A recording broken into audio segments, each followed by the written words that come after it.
आज आपण different integration मधील 4.2 सुरू करतोय. त्यामधील क्वेश्चन नंबर फर्स्ट आहे इव्हॅल्युएट. त्यामधील एक्झाम्पल नंबर 1 आहे integration of 1 to 9 x plus 1 upon root x with respect to x. एकदम सोपं सिंपल एक्झाम्पल आपण घेतलेलं आहे सुरुवातीला. तर बघा यामध्ये सुरुवातीला आपण इंटिग्रेशन फाइंड करायचं. इंटिग्रेशन फाइंड केल्यानंतर मग आलेल्या सोल्युशनवर आपण लिमिट अप्लाय करून आपल्याला आन्सर फाइंड करणार आहे आपण. ठीक आहे. तर बघा so let I equal to integration of 1 to 9 x plus 1 upon root x into dx. दिलेलं एक्झाम्पल आपण I कन्सिडर केलेलं आहे. आता आपण या एक्झाम्पलचा डिनॉमिनेटर रूट एक्स जो आहे तो डिनॉमिनेटर आपण सेपरेट करूयात आणि त्यानंतर मग तो एकत्र करूयात.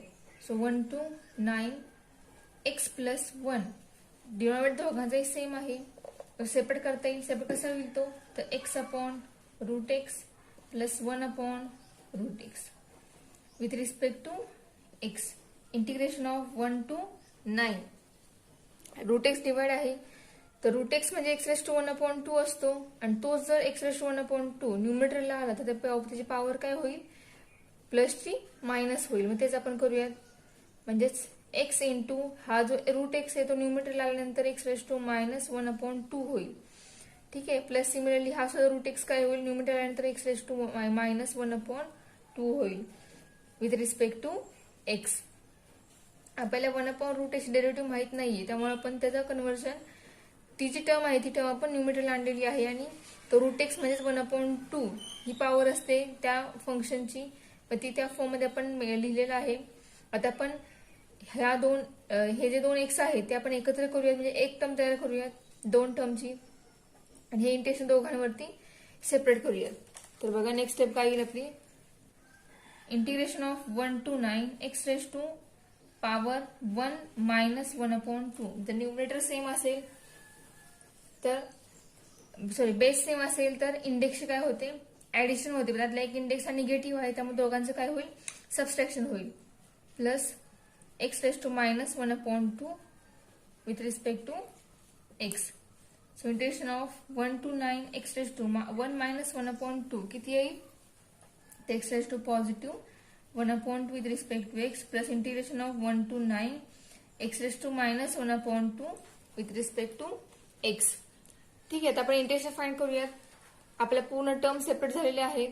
ते इंटिग्रेशन काय निघेल बघा integration of 1 to 9 x raise to 1 upon 2 काय होईल x raise to 1 upon 2 plus 1 upon 1 upon 2 plus 1 to limit 1 to 9 plus त्याचे इंटिग्रेशन काय होईल x raise to minus 1 upon 2 plus 1 upon minus 1 upon 2 plus 1 limit 1 to 9. आपण integration find केलेलं आहे. आता ही value put up करून आपण आन्सर फाइंड करूयात. तर बघा काय येईल. So next step is x raise to 1 upon 2 plus 1 म्हणजे जे ऍडिशन येईल 3/2 upon 3/2 up to limit 1 to 9 plus x raise to minus 1 upon 2 plus 1 म्हणजे एक्स रेस टू येईल 1 upon 2 upon 1 upon 2 up to limit 1 to 9. ठीक आहे. आपण solve केलं तर हे लिमिट जे आहे अप्पर अँड लोअर हे लिमिट आपण पुटअप करूया. त्यानंतर आपल्याला काय मिळेल ते बघा.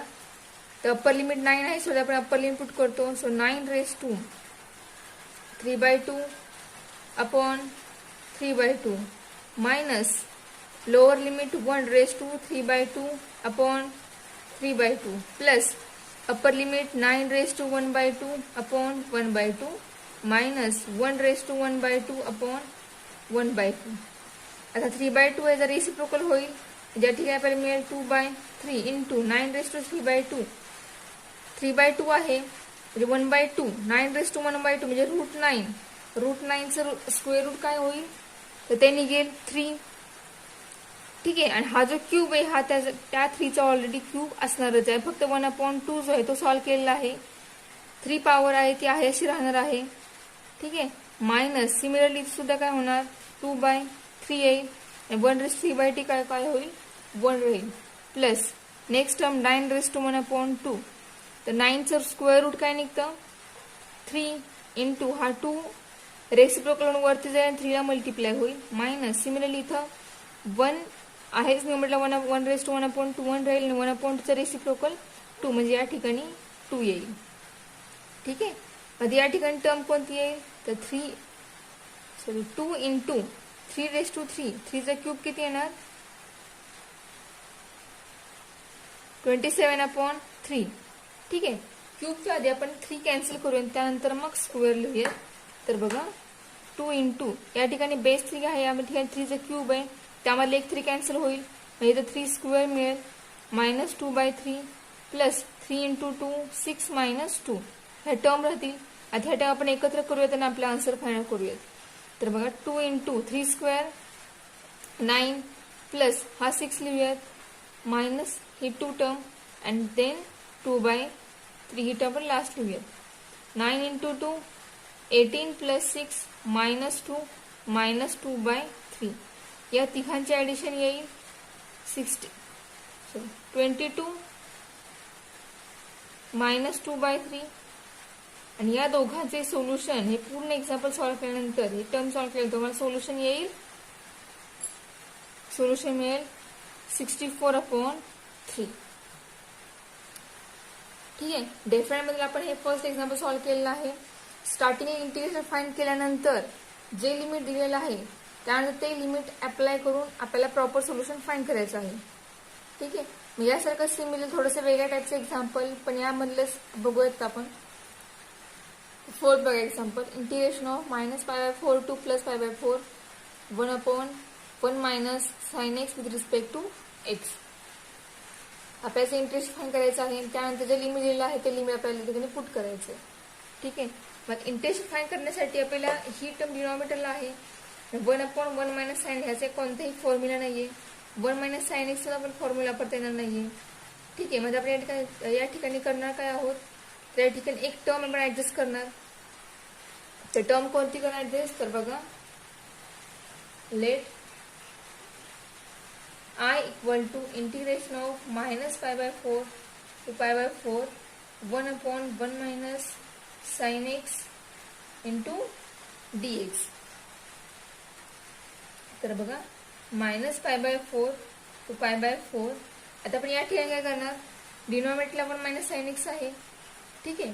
तर आपण याच्या अपोजिट साइन जे आहे त्या अपोजिट साइनने आपण न्यूमरेटर डिनॉमिनेटर दोघांनाही काय करणार आहोत मल्टिप्लाय करणार आहोत. म्हणजे आपल्याला काय मिळेल 1/1 - sin x into 1 + sin x. म्हणजे आपण काय करतोय तर रॅशनलायझेशन ही जी मेथड आहे त्या मेथड या ठिकाणी अप्लाय करतोय. ठीक आहे. आता हे काय होईल बेसला मल्टिप्लाय आहे, न्यूमरेटरला मल्टिप्लाय आहे. तर आपल्याला काय मिळेल बघा next step. Integration of -π/4 to π/4 1 + sin x upon 1 - sin x 1 + sin x. म्हणजे या ठिकाणी a - b into a + b म्हणजेच a² - b². बघा ह्याचं expansion a² - b² equal to a - b and a + b. या रूल्स आपल्याला या ठिकाणी मिळेल 1 - sin x into 1 + sin x with respect to x. 1 - sin x into 1 + sin x म्हणजेच 1² - sin² x. मग तेच आपण या ठिकाणी लिहूयात 1 - sin² x. ठीक आहे. तर बघा integration of -π/4 to +π/4 1 + sin x upon 1 - sin² x means cos² x with respect to x. ठीक आहे. तर बेस आपला एकच झालेला आहे. तर बेस हा आपण न्यूमरेटरच्या टर्म मध्ये सेपरेट करू शकतो. तर बघा न्यूमरेटर 2 टर्म आहेत म्हणजे आपल्या या ठिकाणी सेपरेशन होईल -π/4 to π/4 1/cos² x plus sin x upon cos² x with respect to x. Base same केला आहे, बेस सेपरेट केला आहे. आपण 2 टर्म तयार केले आहेत. हे 2 टर्म वर आपण इंटरेस्ट सेपरेट करू शकतोय.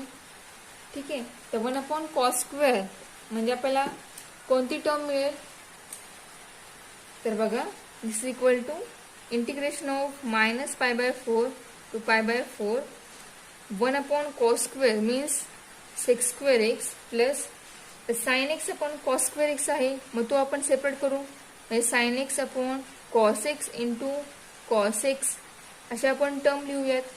सो नेक्स्ट स्टेप काय येईल, minus pi by 4 to pi by 4 sec square x plus sine upon cos. साइनची पॉवर 1 आहे, कॉसची पॉवर 1 आहे, तो आपण साइन मध्ये कॉस एकत्र घेऊयात आणि ह्या दोघांचं कन्व्हर्जन कशामध्ये होईल, तर टॅन एक्स मध्ये होईल. ठीक आहे.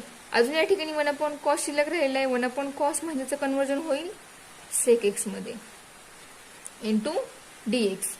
ठीक आहे. आता या दोन्ही टर्मवर आपण इंटिग्रेशन अप्लाय करूयात. म्हणजे आपल्याला मिळेल integration of minus pi by 4 to pi by 4 sec square x into dx plus integration of minus pi by 4 to pi by 4 tan x into sec x. ठीक आहे. तर आपल्याला ह्या दोन्ही टर्म इंटिग्रेबल आहेत, त्यामुळे आपण या ठिकाणी या दोन्ही टर्मचे इंटिग्रेशन फाइंड आउट करू शकतो.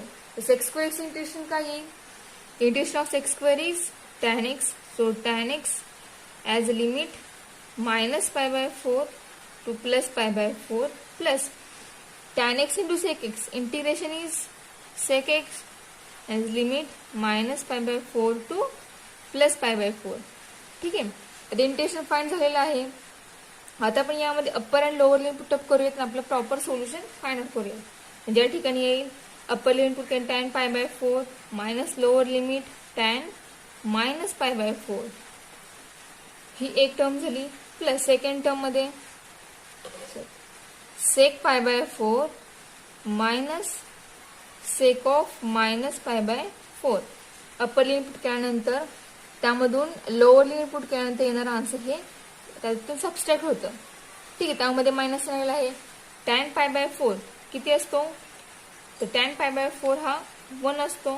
So 1 minus tan of minus pi by 4 म्हणजे हे होणार मायनस टॅन पाय बाय 4. ठीक आहे. Plus sec pi by 4 minus sec pi by 4 म्हणजे हे होणार, सेक म्हणजे 1 अपॉन कॉस असतो, बरोबर, कॉस थिटा असतो. कॉस ऑफ मायनस थिटा हा असतो पॉझिटिव्ह कॉस थिटा. कॉसचं हे मायनस साइन कॅन्सल होतं, पण साइनचं minus sine, sine of minus theta हा मायनस साइन थिटा असतो, त्यामुळे आपला टॅन हा निगेटिव्ह आला. पण sec cos of minus theta हा निगेटिव्ह नसतो, पॉझिटिव्ह असतो, त्यामुळे हा सेक काय होणार आहे, पॉझिटिव्ह होणार आहे. ठीक आहे. या रिझनमुळे म्हणजे या ठिकाणी आपल्याला मिळेल सेक पाय बाय 4. ठीक आहे. तर आपल्याला मिळेल 1 minus tan pi by 4 minus 1 plus sec pi by 4 तो असो √2. So √2 minus sec pi by 4 √2. दोन्ही कॅन्सल झाले हे टर्म. 1 मायनस मायनस प्लस 1 म्हणजे आपल्याला आन्सर मिळालं 2. म्हणजे आपले जे फोर्थ एक्झाम्पल आहे ते सॉल्व्ह झालेले आणि आपल्याला सोल्युशन मिळालं आहे 2. क्वेश्चन नंबर 8 काय आहे बघा, integration of 0 to pi by 4 √1 plus sine 2x with respect to x. हे थोडंसं वेगळं एक्झाम्पल आहे. तर आपल्याला या ठिकाणी सुद्धा इंटिग्रेशन फाइंड आउट करून त्यानंतर आपल्याला त्या ठिकाणी लिमिट पुट करून आन्सर काढायचं आहे. यामध्ये आपण मला ट्रिग्नोमेट्रीचे फॉर्म्युले जे आहे ते फॉर्म्युले तुमचे पाठ असले पाहिजे, तर तुम्हाला असे टाईपचे एक्झाम्पल जे आहेत तुम्हाला लगेच सोडवता येतील, किंवा एक्झाम्पल बघितल्यानंतर तुम्हाला त्या ठिकाणी कोणता फॉर्म्युला करावा लागेल, कोणती अरेंजमेंट करावी हे तुम्हाला लगेच एक्झाम बघितलं की तुम्हाला समजेल. ठीक आहे. तर बघा, let I equal to integration of 0 to pi by 4 √1 plus sine 2x with respect to x. आपण ह्या एक्झाम्पलला आय कन्सिडर केलेला आहे. तर बघा या ठिकाणी आपण कोणती टर्म घेणार आहोत, 0 to pi by 4 √1 plus sine 2x आहे. 1 म्हणजेच काय, तर आपली आयडेंटिटी आहे, first identity cos square x plus sine square equal to 1. मग तो आपण या ठिकाणी 1 ऐवजी वापरणार आहोत. तर आपल्या या ठिकाणी मिळेल आपल्याला cos square x plus sine square x plus sine 2x म्हणजेच 2 sine x into cos x हा फॉर्म्युला आहे into dx. So next 0 to pi by 4 root cos square x plus 2 sine x cos x plus sine square x म्हणजेच formula आपल्याला आहे cos x plus sine x bracket square. मग तुम्ही याच्यावरून direct तुम्ही हा फॉर्म्युला जरी ही टर्म जरी लिहिली तरी चालेल, कारण ह्या टर्म बद्दल आपण डायरेक्ट हाच फॉर्म्युला वापरतो आहे, फक्त ह्या टर्म ऍडजस्ट करून. मग तुम्ही डायरेक्ट जरी ह्याच्यावरून ही स्टेप लिहिली तरी चालते. तर बघा, ब्रॅकेट स्क्वेअर आहे आणि हे रूट आहे, म्हणजे ब्रॅकेट स्क्वेअर रूट काय होईल, कॅन्सल होईल आणि आपल्याला नेक्स्ट स्टेप मिळेल 0 to pi by 4 cos x plus sine x, आपल्याला 2 टर्म मिळतील. आता आपण 2 टर्मवरती इंटिग्रेशन अप्लाय करून इंटिग्रेशन फाइंड आउट करून त्या ठिकाणी आपण लिमिट पुट करू शकतो. So integration of cos x 0 to π/4 into dx plus integration of 0 to π/4 sin x into dx. Integration of cos x is, cos x काय आहे integration, sin x as a limit 0 to π/4 plus integration of sin x is minus cos x as limit 0 to π/4. आपलं integration find झालं आहे. आता आपण या ठिकाणी upper आणि लोअर लिमिट पुटअप करूयात आणि आपला आन्सर जे आहे ते फाइंड आउट करूयात. तर बघा नेक्स्ट स्टेप काय असेल, is equal to upper limit π/4 आहे, so sine π/4 minus sine 0 plus next term upper limit minus sine त्या ठिकाणी आहे, त्या ठिकाणी प्लस साइन, हे मिडल साइन आहे ते प्लस साइन आहे. Next term minus cos upper limit π/4 minus minus lower limit cos 0. ठीक आहे. या ठिकाणी तुम्हाला अँगल जे आहेत 90, 40 किंवा 45, 30 असेल, 45 असेल, हे जे अँगल, हे अँगलचे ट्रिग्नोमेट्रिक रेशोज तुम्हाला माहिती असले पाहिजेत. ठीक आहे. मग साइन π/4 म्हणजे साइन 45 किती असतो, तर 1/√2 असतो. ठीक आहे. मायनस साइन 0 किती असतो, तर 0 असतो. प्लस ह्या व्हॅल्यूज तुम्हाला झालेल्या आहेत, तो टेबल तुम्ही पाठ करा, मग तुम्हाला या व्हॅल्यू लगेच लिहिता येतील. प्लस मायनस कॉस π/4 म्हणजे या ठिकाणी आपल्याला मिळेल मायनस 1/√2 मायनस कॉस ऑफ 0 हा असतो 1, हे मायनस साइन आणि ही झाली कॉस 0ची व्हॅल्यू. म्हणजे आपल्याला काय मिळेल बघा, 1/√2 plus minus minus 1/√2 minus minus plus 1, हे दोन्ही टर्म कॅन्सल होतील, आपल्याला आन्सर मिळेल 1. हे झालं आपलं 8 नंबरचं एक्झाम्पल. ते सोल्युशन कम्प्लीट झालेलं आहे आणि आपला आन्सर आलेला आहे 1. नेक्स्ट बघा 10th नंबरचं एक्झाम्पल. एक्झाम्पल आहे integration of -4 to 2 1/x² + 4x + 13 into dx. आता हे एक्झाम्पल थोडंसं वेगळ्या टाईपचं आहे. 4.2 मध्ये जी एक्झाम्पल आहे ती पूर्ण सगळी एक्झाम्पल इनडेफिनेट इंटिग्रेशन मधीलच आहेत. फक्त फरक या ठिकाणी एवढाच आहे की आपण इंटिग्रेशन फाइंड आउट करून त्या ठिकाणी लिमिट पुट करतोय. फक्त त्या स्टेप या ठिकाणी एक्स्ट्रा आहेत. बाकी मेथड, फॉर्म्युले सगळे इंटिग्रेशन इनडेफिनेट इंटिग्रेशन मधीलच आहेत. त्यामुळे तो चॅप्टर तुमचा परफेक्ट असेल तर तुम्हाला हा चॅप्टर सहज जमेल. यामध्ये फक्त लिमिट पुट कोणतं आणि कधी करायचं हे एक्स्ट्रा आहे. हे तुम्हाला एकदा समजले की तुमचा डेफिनेट त्याचबरोबर इनडेफिनेट ह्या दोन्ही चॅप्टरची तयारी होऊन जाईल. ठीक आहे. हा चॅप्टर स्टडी करण्यास सुरुवातीला तुम्हाला इनडेफिनेट इंटिग्रेशन हा चॅप्टर जमला पाहिजे. तो आपला 3rd चॅप्टर आहे. आपला झाला चॅप्टर तो तुम्हाला जर येत असेल, त्यातली एक्झाम्पल तुम्हाला सुटत असतील तरच तुम्हाला या चॅप्टरमध्ये एक्झाम्पल सुटणार आहेत. ठीक आहे. हे एक्झाम्पल याचा टाईप थोडासा वेगळा आहे. आता आपण या टाईपचे एक्झाम्पल्स इनडेफिनेट इंटिग्रेशनमध्ये भरपूर बघितलेले आहेत. तर आपण बघूयात की एक्झाम्पल सोडवायचं कसं ते. तर बघा इंटिग्रेशन ऑफ -4 to 2 1/, तर ज्यावेळी असं इक्वेशन असतं मग ते इक्वेशन साहजिक आहे. तो टाईप कोणता आला तर त्या टाईममध्ये आपण 3rd टर्म ऍडजस्ट करतो. बरोबर. 3rd टर्म कशी ऍडजस्ट करतो, तर ही फर्स्ट आणि ही सेकंड टर्म आहे आणि ही जी आहे ही 3rd टर्म नाहीये. ह्या 2 टर्म मधील 3rd टर्म कोणती ही आपल्याला शोधायची.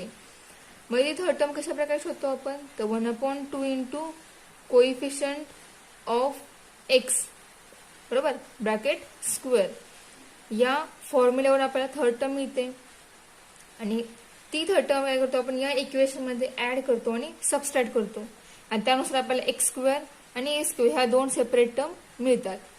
ठीक आहे. तर बघूया याची 3rd टर्म काय येते. तर बघा x² + 4x प्लस काय असणार आहे 1/2 इंटू कोइफिशियंट ऑफ एक्स. एक्सचा काय आहे कोइफिशियंट 4 आहे, म्हणजे 1/2 ला 4 मल्टिप्लाय होईल आणि या दोघांचा स्क्वेअर होईल. तर 4/2 म्हणजे आपल्याला या ठिकाणी मिळेल 2 आणि 2 चा स्क्वेअर मिळेल 4. म्हणजे या 2 टर्म मधील 3rd टर्म आहे 4. मग त्या 4 ऍड करणार आणि सबस्ट्रॅक्ट करणार प्लस लास्ट टर्म जे आपल्या पॉलिनॉमियल मध्ये आहे ती आपण सगळ्यात लास्टला लिहिली आहे. ठीक आहे. आता इथून इथपर्यंत हे एका ब्रॅकेटचं एक्सपान्शन आहे. मग ते एक्सपान्शन कोणत्या ब्रॅकेटचं हे ओळखता आलं पाहिजे. त्यानंतर ही टर्म सॉल्व्ह करायची आहे. तर काय येईल बघा integration of -4 to 2 1/, x plus 4 म्हणजेच 2 स्क्वेअर आहे हा, एक्स प्लस 2 ब्रॅकेट स्क्वेअर, म्हणजे हे जे आहे इक्वेशन ते या ब्रॅकेटचं एक्सपान्शन आहे. बघा x square plus 2 into 2x म्हणजे 4x plus last term square 4 minus 4 plus 13 मोठा आहे म्हणजे साहजिक याच्या येणाऱ्या सोल्युशनला पॉझिटिव्ह साईन येणार आहे. 13 मायनस 4 आपल्याला किती आन्सर मिळते आहे तर 9 मिळत आहेत into dx. So integration of -4 to 1 upon काय मिळाला आपल्याला एक्स स्क्वेअर म्हणजे एक्स प्लस 2 ब्रॅकेट स्क्वेअर मिळाला आहे plus 9 means 3 square into dx. म्हणजे आपल्याला या ठिकाणी x square plus a square अशा दोन टर्म स्क्वेअर मध्ये मिळाल्या आहेत. म्हणजे आपण फॉर्म्युले बघितले आहेत. कोणते फॉर्म्युले तर 1 upon x square plus a square हा फॉर्म्युला बघितला आहे. परत 1 अपॉन एक्स स्क्वेअर मायनस ए स्क्वेअर हा फॉर्म्युला बघितला आहे. ते जे फॉर्म्युले आहेत ते फॉर्म्युले आपल्या समोर असले पाहिजेत. आपण लगेच तो जो फॉर्म्युला आहे तो या ठिकाणी अप्लाय करू शकतो. तर बघा या ठिकाणी 1 upon x square plus a square म्हणजे याचा फॉर्म्युला आहे. बघा फॉर्म्युला काय आहे तो is equal to integration find करतोय आपण या ठिकाणी ब्रॅकेट टाकूया आणि फॉर्म्युला आहे 1 अपॉन ए. आपल्या या ठिकाणी ए काय आहे तर 3 आहे म्हणजे 1 upon 3 into tan inverse of x upon a. X कोण आहे एक्स प्लस 2 म्हणजे इथे या ठिकाणी x plus 2 upon a means 3a आणि लिमिट आहे आपलं -4 टू 2. ठीक आहे. तर आपण इंटिग्रेशन फाइंड केलेलं आहे. आता upper and lower limit put up करून आपल्याला आन्सर फाइंड करायचं ते आपण आन्सर फाइंड करूयात. तर काय येईल बघा तर 1 upon 3 into tan inverse of सुरुवातीला अप्पर लिमिट पुट होईल. अप्पर लिमिट काय आहे 2 प्लस 2 अपॉन 3. ठीक आहे अप्पर लिमिट पुट केलं आहे. मायनस लोअर लिमिट पुट करतो आपण म्हणजे या ठिकाणी मायनस येईल 1 upon 3 into tan inverse of -4 plus 2 upon 3. Put केलं लोअर लिमिट. आता सोल्युशन फाइंड करूया. 1 अपॉन 3 कॉमन आहे तो कॉमन काढूयात. Tan inverse of 2 plus 2 4 upon 3 येईल minus tan inverse of -4 plus 2 म्हणजे -2 येईल अपॉन 3. ठीक आहे म्हणजे आपल्याला सोल्युशन मिळालं. आपला आन्सर आलेला आहे 1 upon 3 into bracket tan inverse of 4 upon 3 minus tan inverse of minus theta. बरं tan inverse of minus theta याचं आन्सर येतं -टॅन इनवर्स थिटा. ठीक आहे मग या फॉर्म्युलावरून या रूलवर आपल्याला या ठिकाणी मिळेल -टॅन इनवर्स ऑफ 2/3. ठीक आहे आणि हे मायनस साइन या मायनसला मल्टिप्लाय होऊन त्या ठिकाणी साइन होईल प्लस म्हणजेच इथे येईल tan inverse of 4/3 plus tan inverse of 2/3. ठीक आहे 10th नंबरचा आन्सर सो एक्झाम्पल जे आहे आपल्याला कम्प्लीट झालेलं आहे. आपल्याला आन्सर मिळाला आहे 1 upon 3 into tan inverse of 4/3 plus tan inverse of 2/3. ठीक आहे आपलं एक्झाम्पल कम्प्लीट.